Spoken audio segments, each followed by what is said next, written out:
Hello, everyone, and either welcome or welcome back to the Gender Libertarian Podcast. If you do like this, please rate, comment, and subscribe. You can find me on iTunes, Google Play, Stitcher, SoundCloud, Spotify, YouTube, and on my Substack page.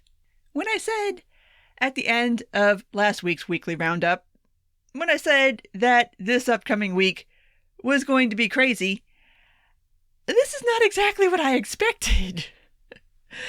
In the almost 3 years that I've been doing this podcast, and I can't believe it's been almost 3 years now, it'll be 3 in March, this is the craziest shit I've ever seen, and I've reported on a lot of crazy shit during the Trump presidency, but this past week was just, wow. I did not expect it to go smoothly. I did not expect it to go this badly. So let's go ahead and start where I always start, and that is with the unemployment numbers. For the week ending on January 2nd, the initial unemployment jobless claims was 787,000, which is what passes for good news about now. I mean, it seems to be leveling back off around that number. It was there for a little while, and then it spiked back up into like the 900,000s and the 800,000s, and now it's kind of dropping back down into the mid to high 700,000s, which is still horrifically bad.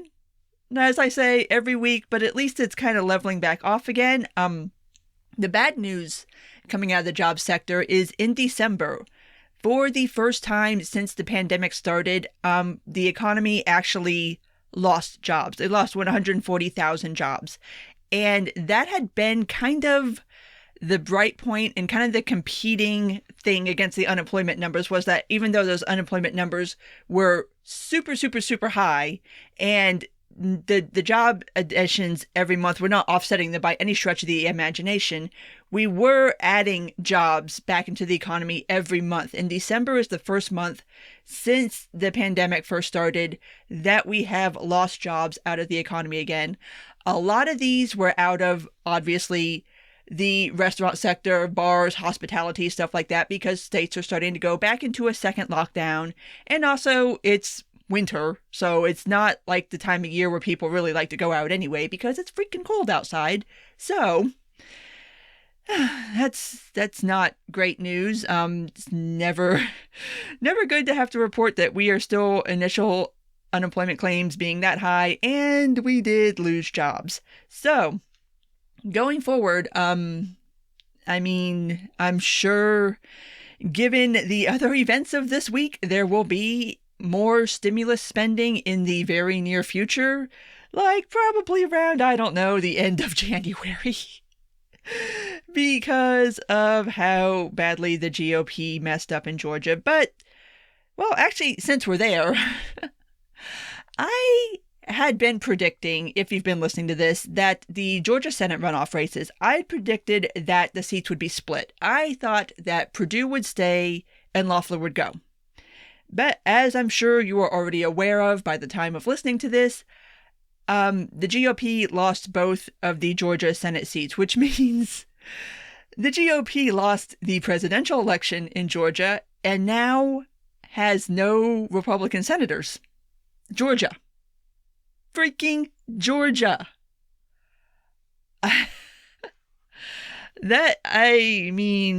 I don't think anybody really predicted that. And going into it, the early polls, everything was kind of a toss-up. I mean, there was never going to be any kind of like runaway win, but it was always a toss-up. It was never kind of a thing, I think, where anybody actually expected the GOP to completely lose Georgia. But one interesting stat that I've seen come out of this so far is that Republican strategists have gone in and crunched the numbers, and it's estimated that about 144,000 GOP supporters stayed home for the runoff election. Let me tell you the difference in vote totals in both of these races. Ossoff beat Perdue by 50,658 votes. Warnock beat Loeffler by 88,895 votes. So, those 144,000 people that stayed home, it cost them the election. It cost the GOP the Senate. And I'm hesitant to blame any one particular thing at this point, because we are still kind of trying to figure out what the hell happened.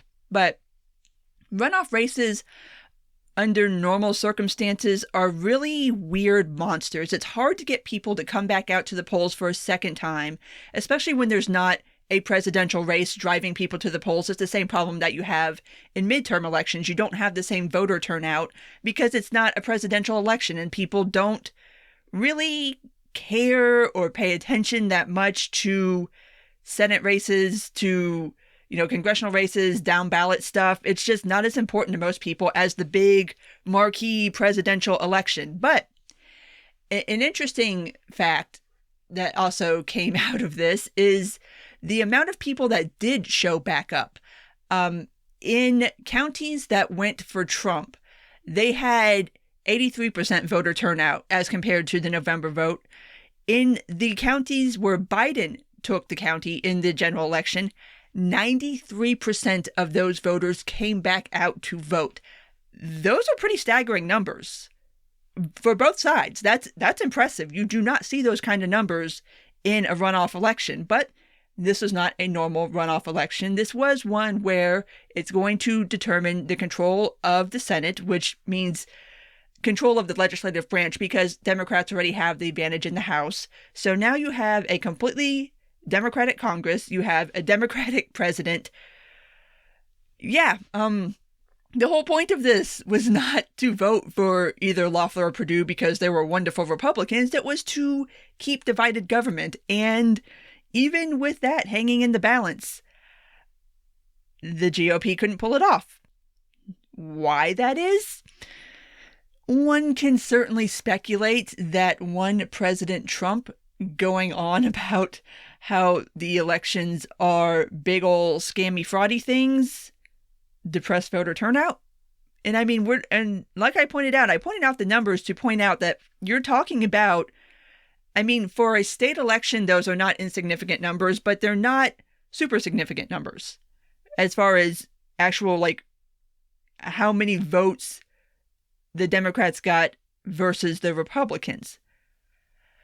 Those 144,000 people, them staying home cost them the Senate. It cost them those seats. I don't know if anybody in the RNC is ever going to sit down and think about that and contemplate why that happened and possibly how you prevent such a thing from happening in the future, or if everybody's just going to go skippity-doo-dah along. Wow. Yeah. It's pretty clear that Trump didn't help.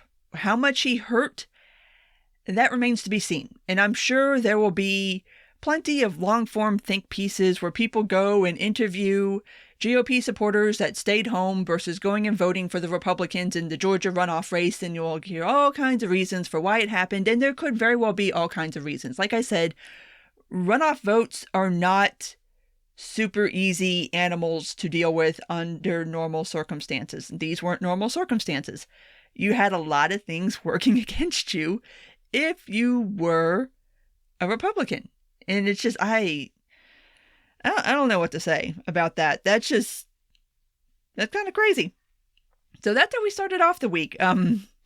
We got the results of the Loeffler-Warnock one. That was pretty much known Tuesday night.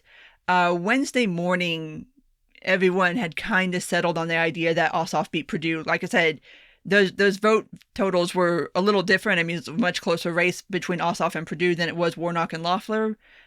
But then, on Wednesday, I'm pretty sure I don't have to explain to you the events of Wednesday afternoon, because unless you live underneath a rock, you already know what happened.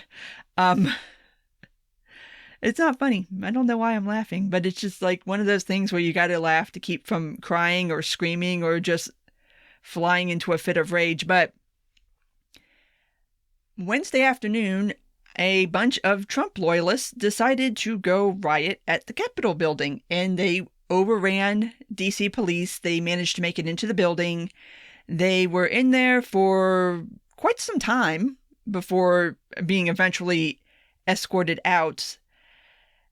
At this point, right now, we have 5 people dead, 4 people that were part of the Trump rioter party, and 1 DC, well, no, he's Capitol Police, Brian Sicknick, who died of injuries that he sustained in fighting the rioters. Apparently, he took a fire extinguisher to the head, so there's that. The one woman that seems to be the flashpoint for everybody is Ashley Babbitt, which she is the one who was shot dead by House security when she was trying to breach the House chamber. There has been some controversy about this because she was unarmed. Here's the thing. If you go to the Capitol building and you're not supposed to be there, and you're trying to go into the House chamber and you're not supposed to be there either, you know that there are armed guards inside the House and Senate chambers, and that's their job, is to protect the chamber. So if you are trying to breach the chamber, you're going to get shot. Like, that should just be a thing that you should know and be prepared for if you're going to do such a thing. So she got shot dead, and there's plenty of video of that, as there is plenty of video of everything, because, of course, why go to a riot if you don't videotape yourself at it? Which so many of these idiots did. And this is kind of the thing. A lot of people that were there, I think, were there for the lulz. They were there for the content. There's a lot of other people there that were not there for that. They came to play. And so you have these competing groups of people, and a lot of these people who were stupid enough to take pictures of themselves and live stream themselves doing federal crimes have been arrested by the feds already. Because play stupid games, win stupid prizes, don't post pictures of yourself doing illegal shit on the internet. Come on now. Like, they're gonna find you. Like, don't. Plus, I can only imagine how many cameras are actually inside the Capitol building. Like, you're gonna be on camera. They're gonna fucking find you. Like, are you stupid? Like, do you want to get caught by the feds? Anywho, the ones that showed up a little more frighteningly, there is one picture of a guy who has his face completely covered, so we don't know who he is, and he's roaming around the House chamber with what looks to be a holstered handgun and zip ties. I don't think he was there to shake anybody's hand and congratulate them for their good work. There was a makeshift guillotine set up outside. There was a makeshift noose set up outside. They found a truck outside that had Molotov cocktails in it and also more guns. Some of these people were not there to fuck around. Some of these people were there to find Mike Pence and kill him. Like, they point blank said that. They were chanting, "Hang Mike Pence." They weren't playing. They were there to kill this dude. They were possibly there to kill Nancy Pelosi. There was a couple of people that said, "We want to kill Nancy Pelosi." There were people actually looking for Mike Pence because he refused to not do his job in certifying the Electoral College results. And so, dear Lord, a lot of people seem to want to minimize this because A, it wasn't successful. They did end up coming back on Wednesday night and certifying the election results. So Joe Biden and Kamala Harris are officially the president and vice president-elect. So, I mean, ultimately, it failed. I mean, they delayed the Electoral College vote, but you didn't stop it, and you certainly didn't overturn it or install President Trump as president for forever or whatever the fuck they thought they were going to do there. That didn't happen, but that was the intent. That is what they were there to do. And so I'm not okay with just minimizing this or kind of shrugging it off or laughing it off. Like, no, these people broke into a building that I was told was not, that this was not even supposed to be a thing that was possible. Like, after 9/11, we went through all this security theater shit, and these people basically just walked in. Like, this is not supposed to even be physically possible. Like, what the fuck? But here we are, and they're just roaming around in there for hours on end. Which brings me to my biggest problem with this, is how in the ever-loving fuck was this allowed to happen? When I first started seeing the videos of this pop up on my timeline, the first thing I noticed is that there was no National Guard. None. None pre-deployed there. None deployed after things started getting hairy. And I made note of it because, first of all, you had a small group of Capitol Police there. It's from reporting that's come out after the fact. There's apparently 2,000 people on the Capitol Police, and there was only 500 people deployed that day for a rally, which, if you wanted to be generous, you could have just still considered it a rally, that numbered a little over 10,000 people. This was something that was not some kind of organic pop-up event. It was planned. It was promoted by the president himself. It was known about for weeks. This was not a surprise, or should not have been a surprise to anybody. And that was the first thing I noticed, is like, wow, this is seriously undermanned. And I thought about the Black Lives Matter protest that I kind of accidentally went to in the summer. This was about a week after the riots at the CNN building. And I had gone down there just to document the damage and everything. And there was a protest going on. And so I was like, all right, I'll stick around for a while. I'll see what's going on. That was at Centennial Olympic Park in Atlanta, which is an open air park. It's big-ish, but it's not like massive. It's not like it's the mall or something. And when I went there most certainly was National Guard there.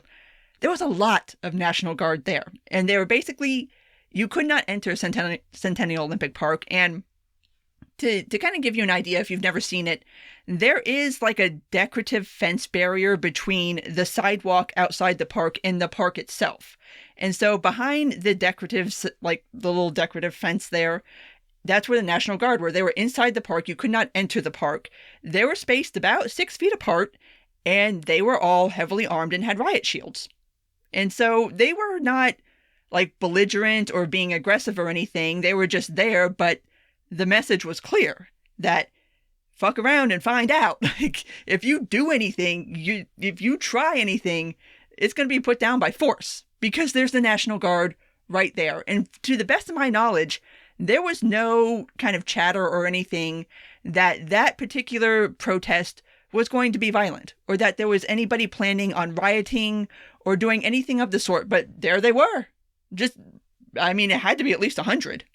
They had roads blocked off. They had, like I said, you couldn't even enter the park, and they were nice enough people. You could talk to them. There was people taking selfies with them. There was people asking them questions, but still, they were there. And so I'm watching this rally, and I'm like, the fuck is this? Like, where is the National Guard? And so here's where stories tend to differ. And I think it's not so much stories tending to differ, but different situations around the building tending to differ. You have video of people overrunning the Capitol Police because there just was not enough of them there. They tore down the fencing that had been put up. I think there was 3 layers of fencing. They tore that down. And they overran the security force that was there. And some managed to push their way into the building. There is also video of one of the side entrances. I'm not sure if it was the east or the west, where the doors were open and the Capitol Police were basically standing down. Make of that what you will. I don't know if they were ordered to do that or if they chose to do that. There's a lot of questions about how the hell this was allowed to happen. How did these people get inside the Capitol building? And we're talking, these people were like scaling walls. They were breaking windows. They were busting through doors. Like, what? Where was the breakdown here? And since that day, it is coming out that, let me try to give you the timeline here of exactly how this breach actually happened. And before I get into this, and so I don't have to keep repeating it, the Miller that I'm going to be referring to is the Acting Secretary of Defense, Chris Miller, who is obviously in charge of the Pentagon. And apparently, and I should probably do the timeline first, but since I'm already here, apparently there was orders from the Pentagon for the DC police that were there on the scene to not be armed, or at least not have. I mean, there was definitely pepper spray. There was a tiny bit of tear gas. Not anything like you would expect to see if you at all paid attention to anything that happened this summer. I don't know if anybody had rubber bullets, but it was, yeah, this scene was, if you've watched any of the Portland protests or the Seattle protests or the Kenosha protests or any other protest, yeah, this wasn't that. This did not look like that at all. So, the timeline. 1:18 p.m. Multiple officers reported injured at the Capitol West Side. 1:41 p.m. Broken Arrow citywide dispatch signaling units overrun. 2:22 p.m. Capitol Police Chief Sund requests guard support. 3 p.m. Miller verbally approved DC, the National Guard. 4 p.m. Hogan, and this Hogan is the governor of Maryland, Larry Hogan, learns Miller still has not approved Maryland National Guard. And Hogan, for his, to his credit, had been trying to get National Guard there all day. Like, I think Pelosi actually called him and he agreed to send guard. But he's being blocked by the Secretary of Defense from sending in Maryland National Guard. And he's also blocking the sending in of DC National Guard. So all this is happening. This is all after people have gotten inside the fucking building. Like, everybody knows there's people inside the building. Like, this is not a question at this point. So, at 4:41 p.m., Hogan received a phone call from Army Secretary McCarthy asking if he could send Maryland Guard ASAP. Hogan says, yes, we've been waiting. Yeah, I imagine he probably said it in a little stronger language than that. And then Hogan was told that Miller had verbally approved. And then at 5:45, that is when Miller formally approves the deployment. At 5:45. This started at 1 in the afternoon. I got some questions. Especially since this guy has only had this job since November, and he was appointed after Mark Esper was fired.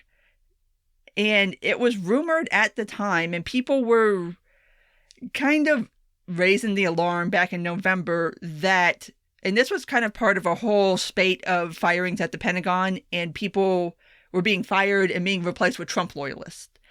And so there was a lot of question back in November of basically like, what is this? What's going on here? This is kind of not cool, kind of not okay. And so now, in light of everything that happened on Wednesday, people are asking, well, why did Miller make these decisions? Who told him to make these decisions? What, like, there's people, there's rioters in the Capitol building, and you're not doing anything? Dude, what? So, yeah, that is obviously a big ol' massive question.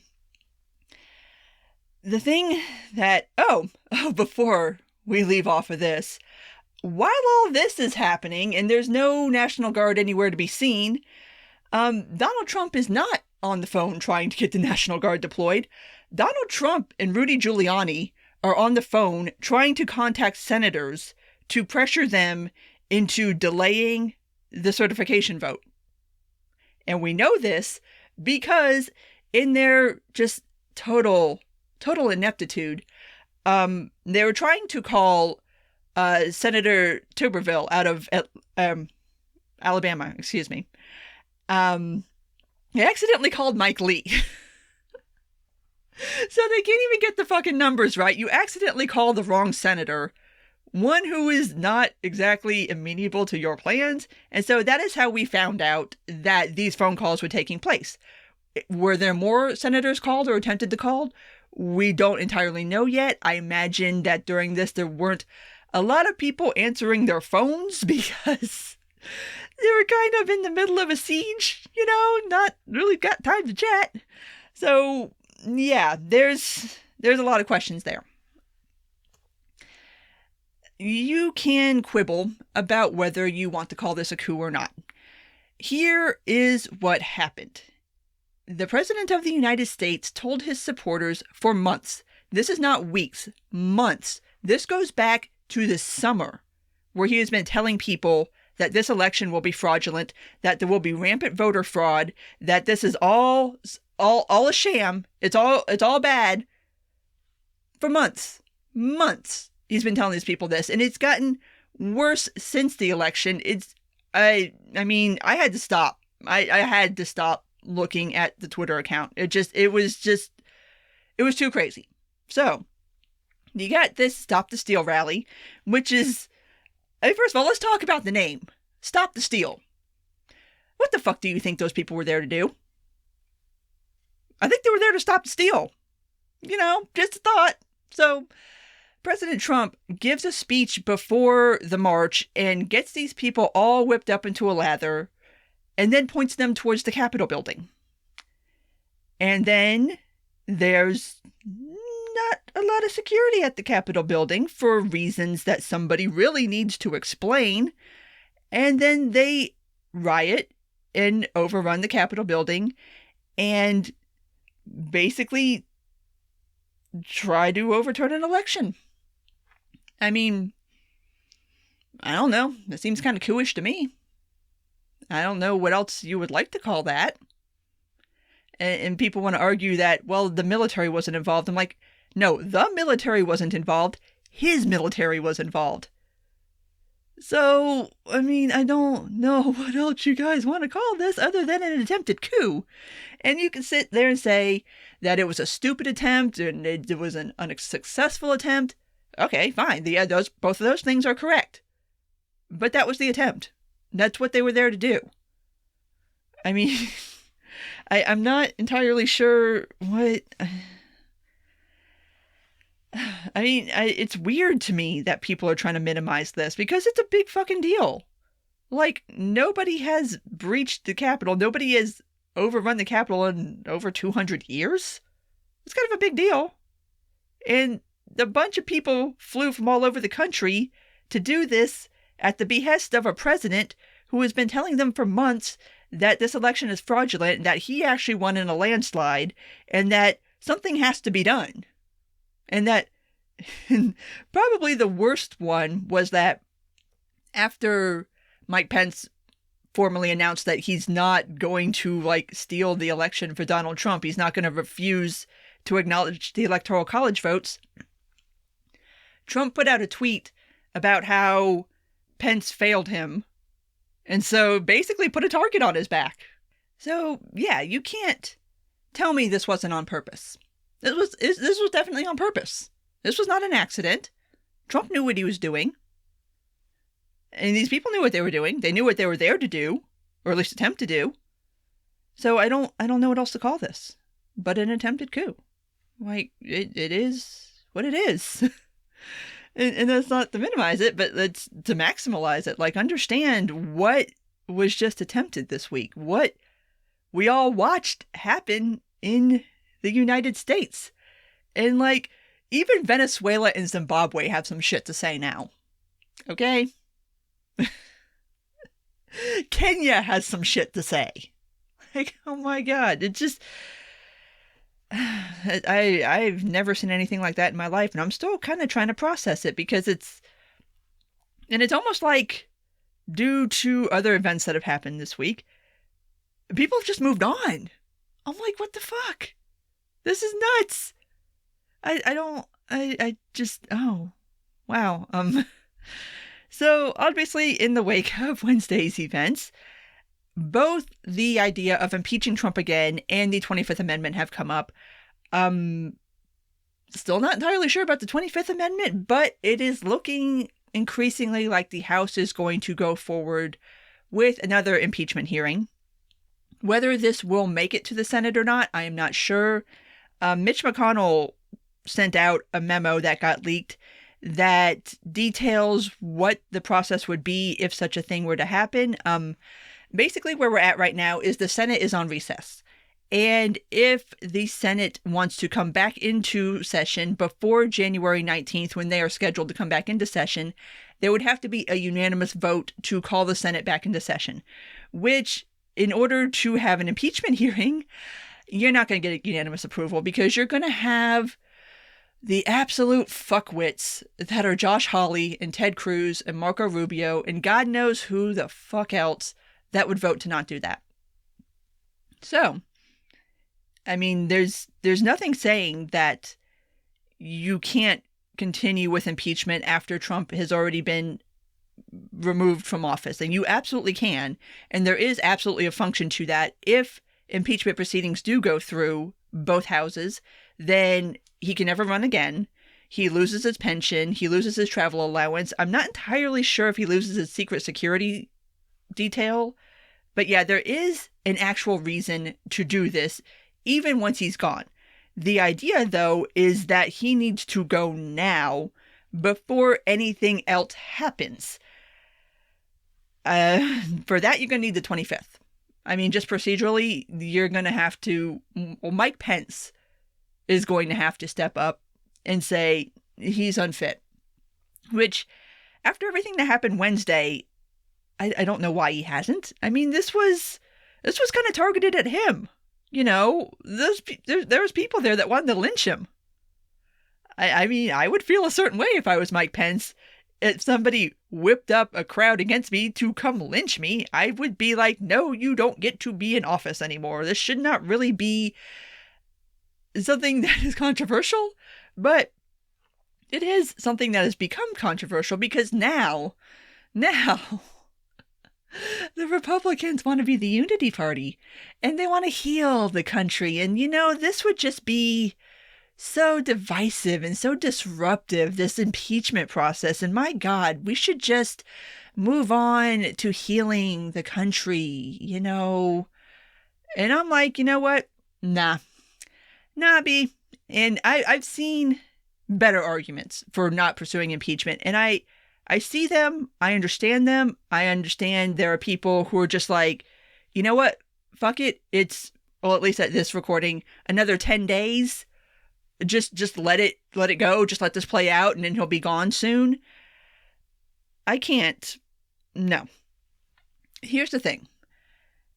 If there is no actual punishment from Congress for what Trump did, first off, I don't know if you could be entirely sure that he'll leave on January 20th. I mean, if there's no penalty for this, then what would be the penalty for just being like, you know what? Fuck it. I'm not leaving. Then what? I mean, he incited a riot in the Capitol building. There's got to be some kind of punishment for that. There's got to be some kind of reckoning. There's got to be some way that senators and congresspeople are forced to go on record with a vote saying whether they think that's an impeachable offense or not. There are lots of reasons to do this, even if it ends up coming down like on breakfast time on January 20th. There's still reason to do it. There's plenty of reason to do it. I don't see a reason to not do it. Like, this is not... No. And people are all like, well, but it's going to make his supporters mad. Fuck them. Fuck them. I spent all summer hearing people tell me how we just can't be held hostage by extremist rioters because they're angry. And now you want to tell me, oh, well, we have to be careful because those extremist rioters, they're angry and they might do things. Well, fuck them. You know, like, this is ridiculous. This is absurd.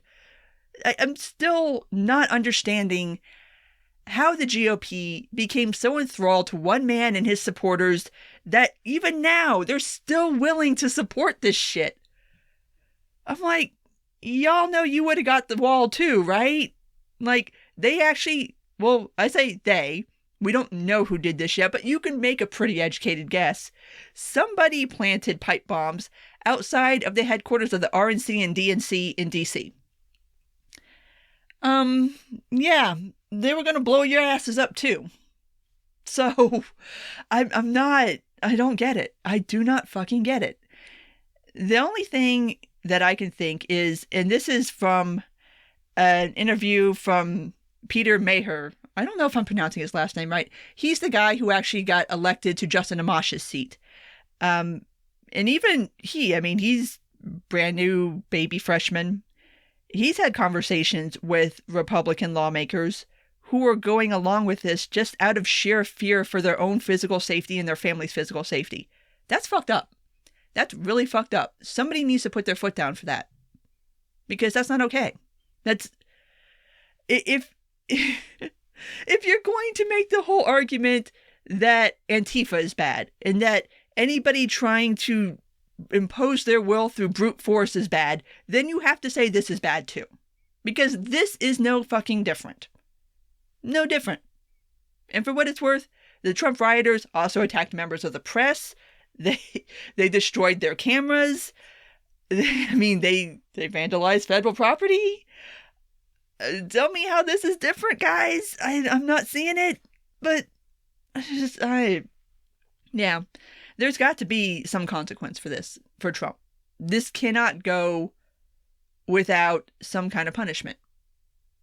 I don't see how that even makes any kind of sense.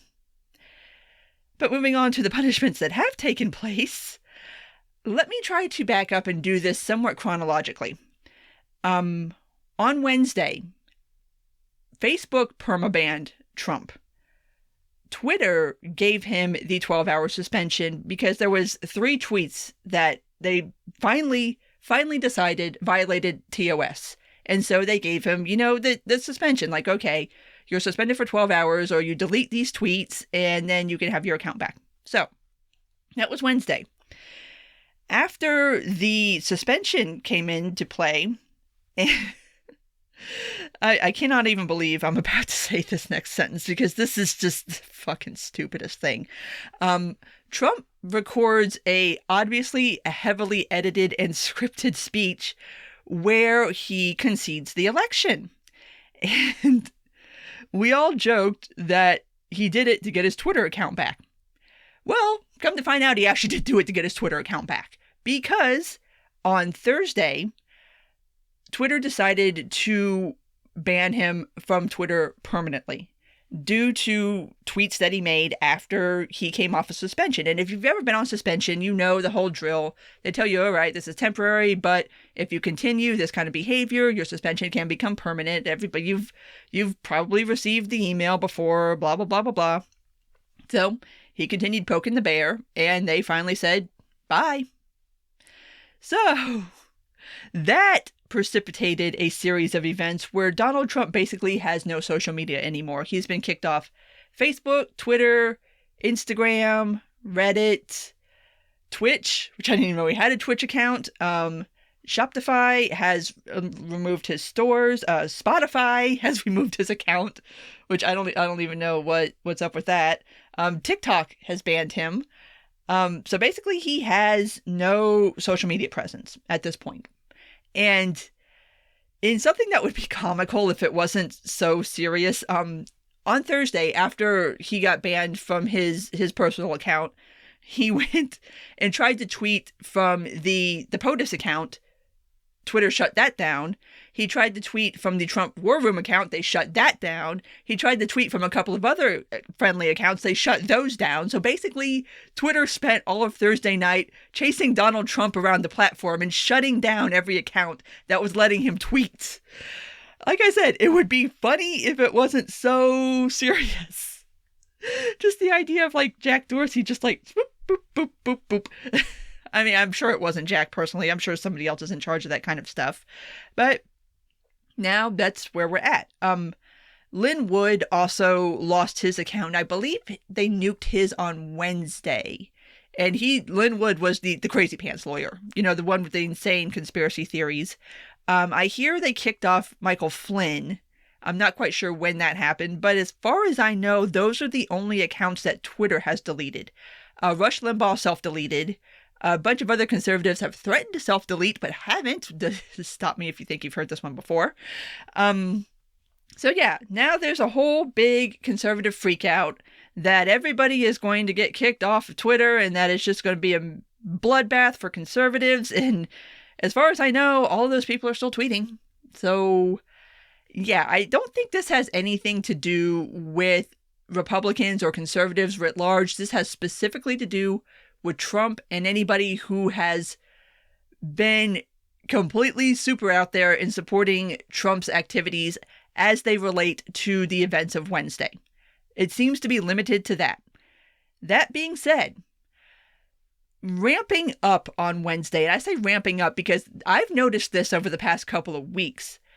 I'm not entirely sure if Twitter is purging or if people are leaving or if it's a little combination of both, but it definitely ramped up on Wednesday, going into Thursday, going into Friday. It seems to be kind of calming down right now. What to make of that? Make of what you will. Twitter has done purges before, and I'm thinking a lot of the purging is spam accounts, bot accounts. They're tightening up.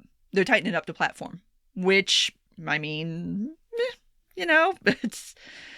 it's their prerogative, but that's kind of leaning into this whole idea that, oh, they're kicking people off the platform. It's like, well, who are they kicking off exactly? And like I said, it's not unusual for Twitter to do purges of accounts, and I've heard that they're asking certain accounts, I guess, certain like low number accounts, low activity accounts, to verify their personal information before they let them tweet again. And that is also showing up as part of this purge because those accounts are being deactivated until somebody proves that they are who they say they are. So where that ends up, I don't know, but people have lost thousands, tens of thousands. I've lost about 500.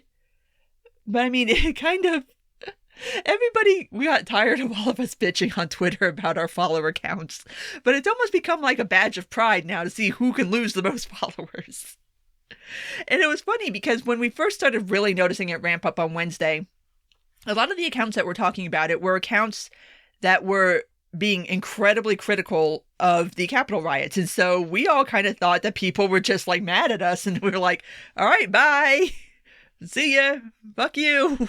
And maybe it wasn't that, but I've been noticing this for the past couple of weeks, and I've been predicting that once the Trump era ends, a lot of people are going to log off Twitter because it's not going to be what it was. It's not going to be this blood sport. Oh my God, what is Trump doing today? What is everybody saying about Trump? And and especially now that Trump does not have a Twitter account, it's going to be real interesting to see what happens. I've been predicting that political Twitter is going to look a lot different 6 months from now. I did not expect Trump to lose his account quite so soon. And here's the debate on that. Was Twitter right to do this? Now, I have said several times, I feel like a broken record on this because I feel like I have this discussion every time somebody gets kicked off Twitter. Twitter has the right to do that. Whether it's a good idea to do it or not is always subject for debate. They had kind of made it clear that once Trump was out of office, he was going to be reduced down to mere mortal status with the rest of us, which means that he was probably going to lose his account pretty soon after leaving office. So I'm not surprised that they nuked his account. To me, it was a when and not an if. So on that level, I'm not mad. This was going to happen. It just happened a little sooner than probably planned because the president's tweets helped incite a riot. So, yeah, at some point, Twitter is going to be done with your bullshit. And for what it's worth, Trump has violated TOS so many times in so many ways that would have gotten any of us kicked off. And they have bent over backwards for that man. It took him inciting a riot to get kicked off Twitter. And so their justification was always that, well, he's the president, he's a public figure, he does official communications through his account, so we can't shut his account down.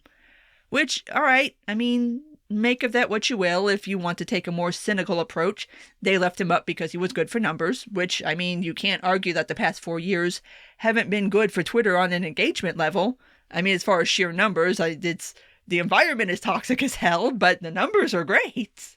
So, I'm not super, super sad about Donald Trump losing his account. And some people have called this censorship. I mean, no. Like I said, he's clearly violated TOS a lot of times, and he's gotten a lot of passes. So, I mean, part of the deal you make with social media when you use it is to act right. And if you don't act right, they kick you off. So Donald Trump just got what would have happened to any of the rest of us. Does this make him some kind of free speech martyr? Probably. I mean, people are going to hold him up as that. And there's always the argument about content moderation and who should be platformed and who shouldn't be platformed.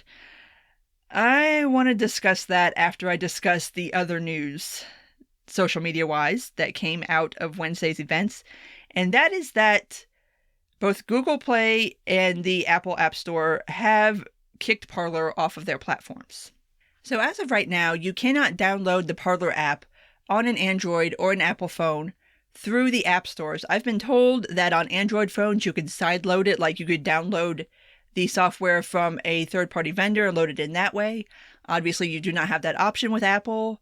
I've been told you can also access it via, like, web browser. I'm not entirely sure. I don't really play around with Parler all that much. But as of right now, you cannot download Parler. Because, and I'm going to try to explain this because I do have a problem with this. I have a problem with how this was handled. Google and Apple approached Parler and said that unless you make changes to your content moderation policy within 24 hours, we're going to remove your app from the store. Now, neither company, as far as I can tell, was specific in what exactly they wanted to see out of Parler. Which, if you're going to make that ask, you have to be specific. Like, what is it that you're wanting to see? And for what it's worth, Parler does have a content moderation policy. It says specifically in their TOS they will take down anything that violates the community guidelines or could possibly leave them open to legal or regulatory exposure. So they have the ability to do it. Whether they choose to do it or not, I mean, that's up to them. Your platform, your rules, however you want to do the content moderation. But I'm not super okay with companies just making vague threats to a social media platform and then nuking them when they don't agree to them. And for what it's worth, Parler basically told them to go fuck off, which, I mean, that's about what you would expect from Parler. But I'm just, no, not okay with that. And then once the apps got kicked off of the app stores, Amazon Web Service, which was actually the host for Parler, kicked them off. So basically Parler does not have a home right now. I don't know if you can post on Parler right now.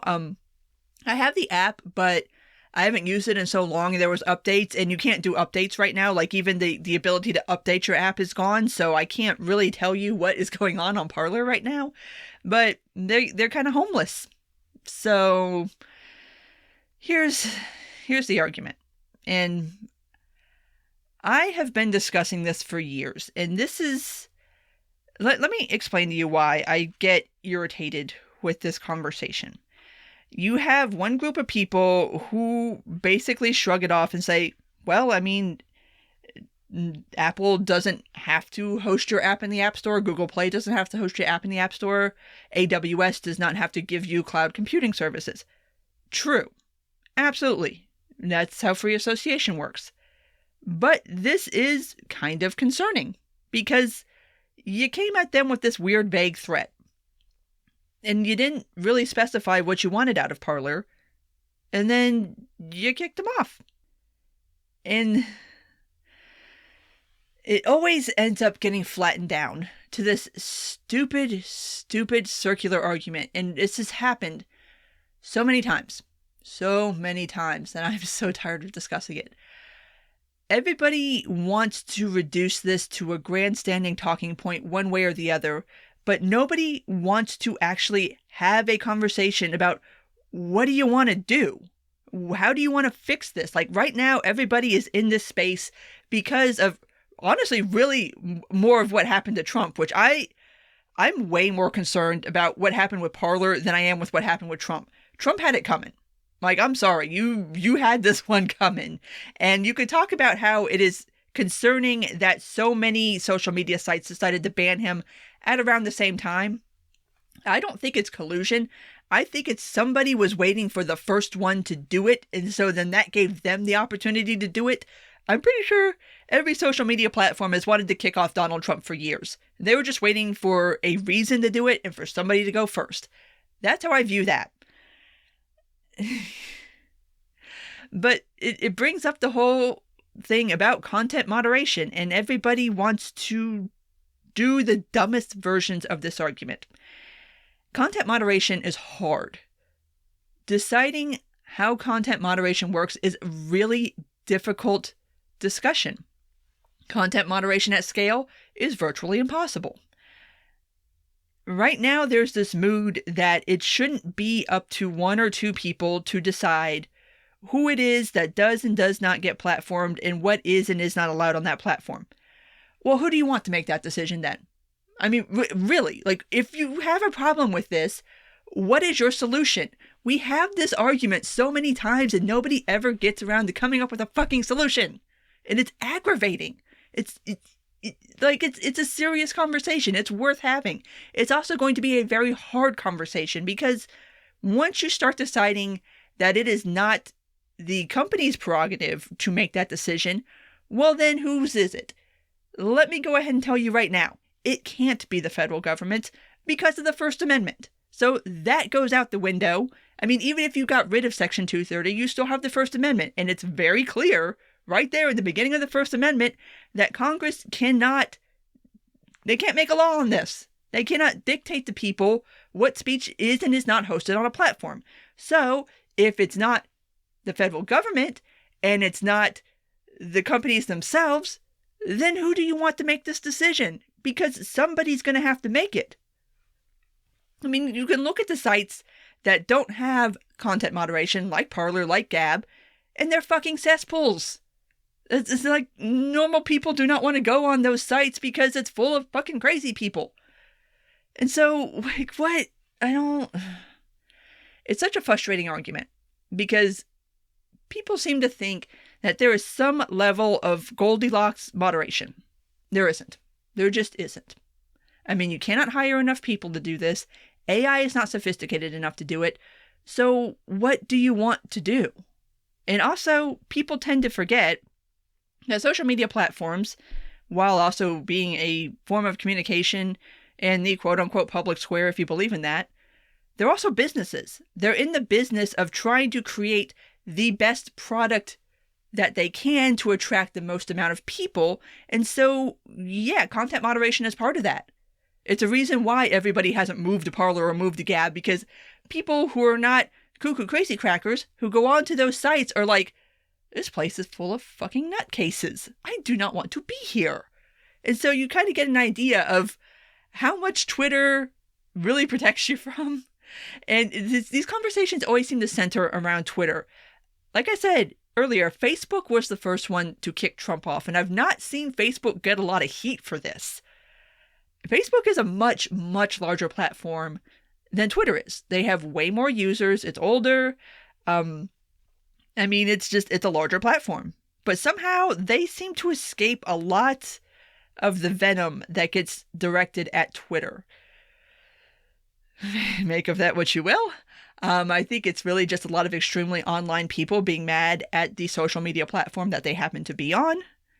But it annoys me. It annoys me so deeply that everybody wants to demagogue a conversation that is serious. I mean, what happened to Parler is a serious thing. And for what it's worth, this is also what happened to Gab. Gab went through the same thing with their web hosting. They were originally on Microsoft. Microsoft kicked them off. They had to go find other hosting.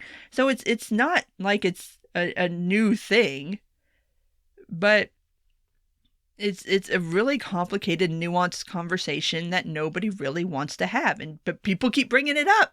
People keep bringing it up, but nobody wants to have the conversation. And as somebody who does care about social media and somebody who does realize the realities of content moderation and does realize that this is going to be a conversation where there's going to have to be trade-offs. Nobody's going to get everything they want. And a lot of the things that people seem to want are things that are not possible. That they're not legally possible. They're not physically possible. So what do you want to do? I can't stand people bitching about a problem and not coming up with a solution. That just irks me deeply. And so I'm probably just going to be irritated about this for a really long time. What this does open the door for, and not that this door wasn't already wide fucking open to begin with, is a Section 230 repeal. Which is just going to lead to even more content moderation, because once you make platforms liable for the things that wackadoos like you and me post on them, guess who ain't going to be posting on them no more? Yeah, so... I knew going into a Biden administration, this was going to be one of the first real battles, and that was even before everything that happened on Wednesday. And I'll probably write more about this. I wrote for my Substack already, kind of about covering this sort of stuff. There's a lot of the social media angle I want to talk about. There's a lot that I want to discuss about all of this, because it's just wild. Oh my God, this whole past week is a whole history book. Like, just a history book on the past week. There's going to be like a whole college course on the past week. Oh my God. But we have roughly, like I said, as of this recording, about hopefully 10 more days of the Trump presidency. Hopefully. Provided, unless they 25th him or he decides not to leave on the 20th. Oh, he's not going to the inauguration, by the way, which who cares? Nobody wanted you there anyway. But he's officially said that he's not going. Okay. I'm not entirely sure what the inauguration is going to look like anyway. There was already questions about that due to COVID. Obviously, you're not having like the big inauguration thing like you normally do. After what happened on Wednesday at the Capitol, I'm sure those plans are going to be reduced down even further in order to protect everybody, because there's already chatter going on about how they're going to come back on the 20th and try to do something. So I'm sure we might just end up having like a Zoom inauguration from like a secure bunker. I don't know at this point. Oh my God, what is this country right now? That you even have to have this discussion is just, it's really disturbing, honestly. That we have to figure out how exactly are we going to inaugurate the next president without a riot or possibly somebody getting hurt or killed. That's not okay. That's not healthy.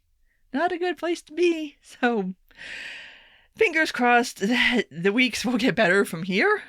I'm going to go ahead and wrap this up because I've been going on long enough. I am sure there are plenty of aspects of the past week that I've just forgotten to cover because, to do this exhaustively, we would probably be here for longer than a Rogan podcast. So I'm going to go ahead and wrap this up. So if you did make it this far, thank you for listening. And if you do like this, please rate, comment, and subscribe. You can find me on iTunes, Google Play, Stitcher, SoundCloud, Spotify, YouTube. And don't forget to subscribe to my Substack page. It's jenmonroe.substack.com. Take care, and until next time.